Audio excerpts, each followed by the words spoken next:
ወዳጆቹ የሸዋ ምልክት የቀዩ አርማ ይሉታል። የሚጠሉት የሁድድ ፈረስ የዶላል ደላላ በሚል የሚረግሙት ሰው ነው። ሻለቃ መከታው ማሞ የአማራ ፋኖ ህዝባዊ ድርጅት ምክትል ሊቀመንበርና የዘመቻ መምሪያ ኃላፊ፣ የአማራ ፋኖ ሸዋ ጠቅላይ ግዛት እዝ ዋና አዛዥ ነው። ተወልዶ ያደገው በሰሜን ሸዋ ዞን ጣርማበር ወረዳ ሲሆን የሁለተኛ ደረጃ ትምህርቱን ያጠናቀቀው የበረሃ ከተማ በሆነችው ከፍተኛ የግብርና ምርት ባለባትና ለአፋር ቅርብ በሆነችው ትልቅ የፌዴራል ማረሚያ ቤት መቀመጫ በሆነችው ሸዋሮቢት ከተማ ነው። ትምህርቱን ከጨረሰ በኋላ በዚህች ከተማ በተለያዩ የንግድ ስራዎች ላይ ቆይቷል። መከታው ማሞ ወደ ትጥቅ ትግል ከመግባቱ በፊት ፈልጎ የሚያጣው ምንም ነገር የሌለው ባለጠጋ ነበር ይባላል። ከዚያ ቀደም ከትምህርትና ከንግድ ውጭ ምንም አይነት የፖለቲካ ተሳትፎ አልነበረውም። በ2013 ዓ.ም ለሸዋሮቢት ቅርብ የሆነችው በተለይ አትክልትና ፍራፍሬ ምርት የሚዛቅባት አጣዬ በተደጋጋሚ ስትጠቃ ጓደኞቹን አስተባብሮም ሸፍቷል።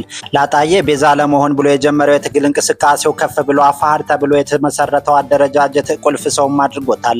ከትግራይ ኃይሎች ጋር በተደጋጋሚ የተደረገው ውጊያ ከመከላከያ ሰራዊት ጎን ሆኖ የተዋጋው መከታው ጦርነቱ ካበቃ በኋላ ጣየና አካባቢ በኦሮሞ ታጣቂዎች አማካኝነት ሰላም ሲርቀው ከሸዋሮቢት እየወጣ ሲዋጋ ቆይቷል። የአማራ ልዩ ኃይል መፍረሱን ተከትሎ የፋኖ እንቅስቃሴ በይፋ ሲጀመር የአማራ ፋኖ ሸዋ ጠቅላይ ግዛት ህዝብ በሚል ስያሜ የፋኖ መሪም ሆኖ ብቅ ብሏል። ከዚያ ጊዜ ጀምሮ ውዝግብ አያጣውም። የብዙ ታላላቅ ነገስታት ቀይ ሸዋ የመከታው ማሞ መጫወቻ ሆኗል የሚሉ ብዙዎች ናቸው። አሰግድ መኮንንን ያስያዘ በየቀኑ ማጀቴ እየገባ ከወንድሞቹ ጋር ደም የሚፋሰስ የእስክንድር ወጥቀቃይ ሸዋን እርስ በርስ ለማጫረስ የሚሰራ ጉልቤ ነው የሚሉትም አሉ። በአንጻሩ ደግሞ መከታውን ጀግና ባለሟል፣ ዝምተኛ፣ የህዝብ አለይታ፣ የሃይማኖት ሰው፣ ጸሎተኛ የሚያደርጉም እልፍ ደቀ መዛሙርትም አሉት። መከታው ማሞ እጅግ ሲበዛ ዝምተኛ፣ ዝምታው ደግሞ ከወለጋ እስከ ጅማ ከአምቦ እስከ ሉልታ ብቻ ያሉትን ሳይሆን 4 ኪሎ ያሉ የእሱና የወገኖቹን ጠላቶች ያርዳል ነው የሚሉት። በእነሱ ተጨማሪ አገላለጽ ሰውየው ብዙ አያወራም፣ ለታይታም ብሎ የሚያደርገው አንዳችም ነገር የለም። ጠላቶቹን አፈር ማስጋጥን በምን አይነት ሁኔታ እንደሆነም ጠንቅቆ ያውቃል። መከታው ማሞ በህይወቱ አንዳችም ነገር የሚቸግረው ነገር አልነበረም። ነገር ግን የአማራ ስቃይ ሆኖ አማራን ነፃ ለማውጣት ሁሉን ትቶ ጫካ ከገባ ሰንብቷል የሚል ድርሳንም ከትበውለታል። የሚገርመው ነገር ደግሞ በሸዋ ወንድሞቹ ላይ ጦር አዝምቶ ብዙዎችን ገድሏል። ያሰግድ መኮንንን ቤት አውድሞ ቤተሰቡን አንገት አስደፍቷል። በጥቅሉ ብዙ ደም ብዙ ግፍ በመዳፉ ቋጥሯል የሚባለው መከታው ውዳሴ ማርያም እንደ ክላሹ ከጉንፋ አይለይም ይባላል። እጅግ ሲበዛ ሃይማኖተኛ፣ ቀና ሰው፣ ለእምነቱ ታማኝ፣ ተንበርካኪ ነው ሲባልም ሰምተናል። በጥቅሉ ዙሪያውን በከበቡት ቄሰ ሞገሲዎቹ በኩል ሸዋን ከጠላት እያጸዳ በመጠበቅ ላይ ያለ ጥቂት የማይባሉ የሸዋ ከተሞችን ተቆጣጥሮ አሁንም ወደፊት በመገስገስ ላይ የሚገኝ ተብሎም እየተወደሰ ነው። የአማራ ትግል ዳር እንዲደርስ ከተፈለገ መከታው ማሞ ከእስክንድር ጋር በየወንዙ ያደረገውን መሐላ እንዲበጥስ የሚጠይቁትም በዝተዋል። የሸዋ ህዝብ ረፍት የሚያገኘው መከላከያ ቀየውን ጥሎ ሲወጣ ሳይሆን መከታው ወደ ንግዱ ሲመለስ ወይም እነ ደሳለኝ ሲያስብ ሸዋን ሲመስል ነው እየተባለም ነው። ብዙ ይፋቴዎች፣ ራሳዎች፣ ማጀቴና ተጉለቴዎች፣ ሸዋሮቢቶችም መከታው የአማራ ፋኖ በሸዋ በሚባሉ የታጣቂ ቤተሰቦች ላይ የሚፈጽመው ጥላት እንኳን በታጋዩ ቤተሰብ ላይ የማያደርገው ነው ሲሉም ይደመጣል። ከሸዋ ጠቅላይ ግዛት እዝ ወጥተው ወደ ሸዋ እዝ የገቡ የፋኖ ቤተሰቦች እንስሳቶቻቸው በኃይል ተወስደው ታርደውም ተበልተዋል። በዚህም የተነሳ በሁለቱ ኃይል መካከል የአንዱን ኃይል አንዱ ማፈን የተለመደ ተግባር ሆኗል።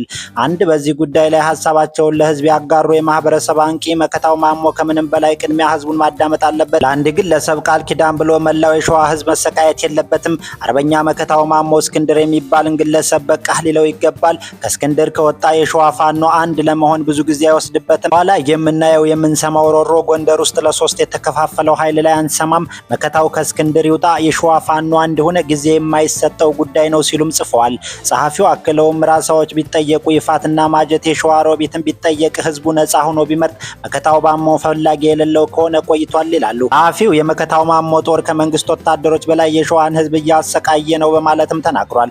ከቀናት በፊት የአፋር ታጣቂዎች በዙ በምትባል ደብረ ብርሃን አጠገብ ያለች ቦታ የአማራ ፋኖ በሸዋ ፋኖዎች ላይ ከበባ አድርገው እያለ መከላከያ በድሮን ጥቃት አደረሰ። ፋኖዎቹም ከአካባቢው ነዋሪዎች ጋር የተሰዉ ጓዶቻቸውን ለመቅበር እየተሯሯጡ በነበረበት ወቅት የአፋር ታጣቂዎች ጥቃት ከፍተው ከተሰዉ ፋኖዎችና ነዋሪዎች ላይ መሳሪያ ወስደዋል።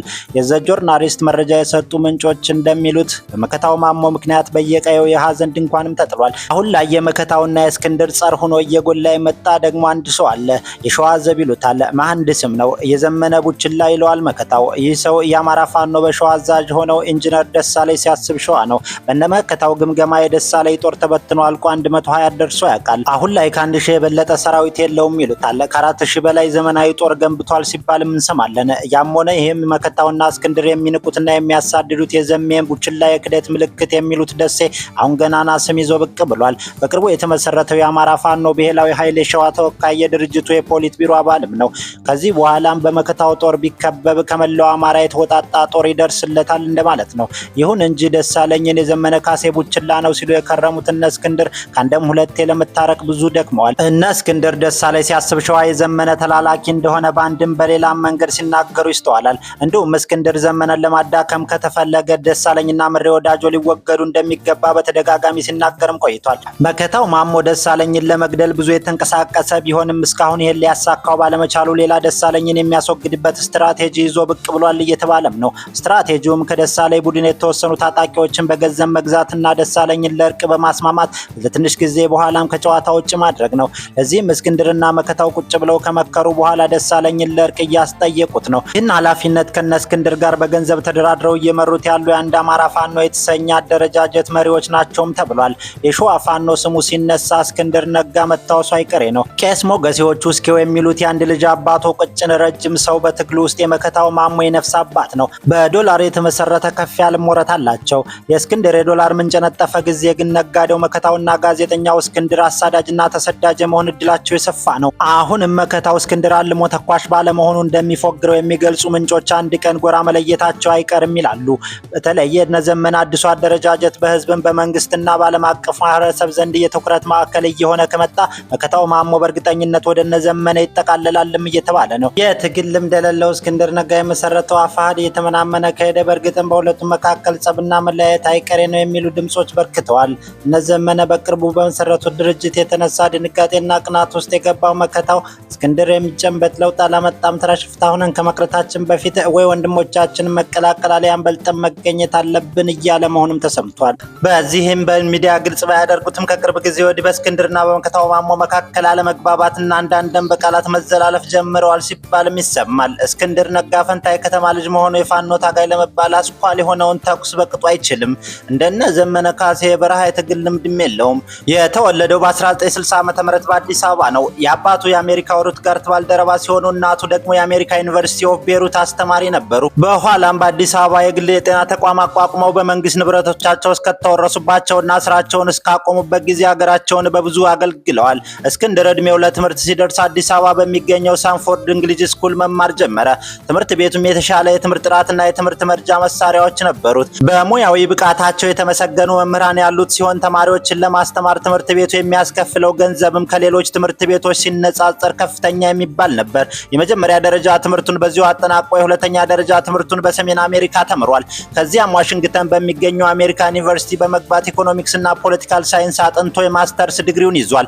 በተማሪነት ጊዜውም የደርግ አምባገነናዊ ስርዓትን በመታገል አሳልፏል። የወታደራዊ አስተዳደር ደርግ መንግስት የኢትዮጵያ ኦርቶዶክስ ተዋሕዶ ቤተክርስቲያንን በከስክስ ጫማው ሲቀጠቅጥ ለምን በማለትም ተቃውሟል። ቤተሰቦቹም ቢሆኑ ይህን ስርዓት አምርረው ተቃውመዋል። በአሜሪካ አደባባዮች በተደረጉ ደርግን የሚቃወሙ ሰላማዊ ሰልፎች እስክንድር ከነቤተሰቦቹ የፊት ተሰላፊም ነበረ። ሀገር የበላይ የሚያሳስበኝ ጉዳይ ኖረኛ አውቅም የሚለው እስክንድር በ1983 ዓ.ም የመንግስት ለውጥ መምጣቱን ተከትሎ ከአሜሪካ ወደ አዲስ አበባ ተመልሷል። ከጋዜጠኛ ተፈራ አስማረ ጋር በመሆንም በ1985 ዓ.ም ኢትዮጲስ የተባለች ሳምንታዊ የፖለቲካ ጋዜጣ አቋቁሞ ህወሓትን መቃወም ጀመሩ። ጋዜጣዋ በህዝብ ዘንድ ተወዳጅም ነበረች። የተጻፈላትን መሸጫ ዋጋ 75 ሳንቲም ቢሆንም በሽሚያ እስከ 7 ብር ድረስ ትሸጥም ነበር። ሆኖም የመንግስት አፈና የገጠማት ገና በሁለተኛው እትም እንደነበር ይታወሳል። የታፈነችውም ጋዜጠኛዋ ብቻ አይደለችም። እስክንድርም በተደጋጋሚ ይታሰርና ይፈታ ጀመር። አንደኛውን ጋዜጣው ሲዘጉት ሌላ እያቋቋመ በጽናትም ታግሏል። ሀበሻ፣ ሚኒሊክ፣ አስኳል፣ ሳተናውና ወንጭፍ የተባሉ ጋዜጠኞችን ማዘጋጀቱን ቀጠለ። እስክንድር በስራ አስኪያጅነት በሚመራው ሰርካለም አሳታሚ ስር ከሚታተሙ ጋዜጦች መካከል ሚኒሊክ፣ አስኳል እና ሳተናው በተመሳሳይ ጊዜ ይታተሙ ነበር። ከሀበሻ በስተቀር ሌሎቹ ጋዜጦች በአማርኛ የሚታተሙ ሲሆን ሀበሻ ጋዜጣ በእንግሊዘኛ ነበር የሚታተመው። በይዘት ከሌሎቹ ጋር ተመሳሳይም ነበረች። ልዩነቱ የቋንቋ ብቻ ነው። ብዙ ጊዜ በእንግሊዘኛ የሚታተሙ ጋዜጦች በምስራቅ አፍሪካ ፖለቲካና ዓለም አቀፍ ጉዳዮች ላይ የማተኮር ዝንባሌ ነበራቸው። ሀበሻ ግን ሙሉ ትኩረቷን ኢትዮጵያ ላይ ብቻ ነበር ያደረገችው። ሀበሻ ጋዜጣ ተነባቢነቷ ሲጨምር በአማርኛም ለማሳተም እንቅስቃሴዎች ተጀመሩ። በአማርኛ ልትጀምር መሆኗን የሚያበስር ማስታወቂያ ጎበዝ 5 ዓመት ሞላን እኮ ከሚል ጉልህ ጽሑፍ ጋር በአዲስ አበባ ጎዳናዎች በየመብራት እንጨቶች ባጥሩና በየግድግዳው ላይ ተለጠፈ። ማስታወቂያውን እስክንድር ከሌሎች ሰዎች ሰዎች ጋር ራሱ እየዞረ ነበር የለጠፈው።